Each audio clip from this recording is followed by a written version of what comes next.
इय्याक नअबुदु व इय्याक नस्तईन। मेरे पाकिस्तानियों, कल डॉक्टर यास्मीन जो कोर कमांडर के ऊपर हमला हुआ था, जो घर जलाया गया था, उस केस में बरी हो गई हैं। अदालत ने उनको बेकसूर करार दे दिया गया है। अब डॉक्टर यास्मीन हमारी सेंट्रल पंजाब की प्रेसिडेंट हैं। सेंट्रल पंजाब की प्रेसिडेंट जब बरी हो जाती हैं तो इसका मतलब कि ये पार्टी पॉलिसी नहीं थी। ये जो जलाए गए हैं, वो जो घर जलाया गया और जिधर भी 3-4 जगह और जो जगह जलाई गई हैं, ये पार्टी पॉलिसी नहीं थी।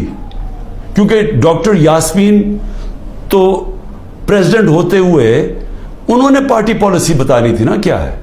तो जब वो बरी हो गई और वो उनकी वीडियो चल रही है, यूट्यूब पे चले जाएं, वो बार बार कह रही हैं कि आपने अंदर नहीं जाना।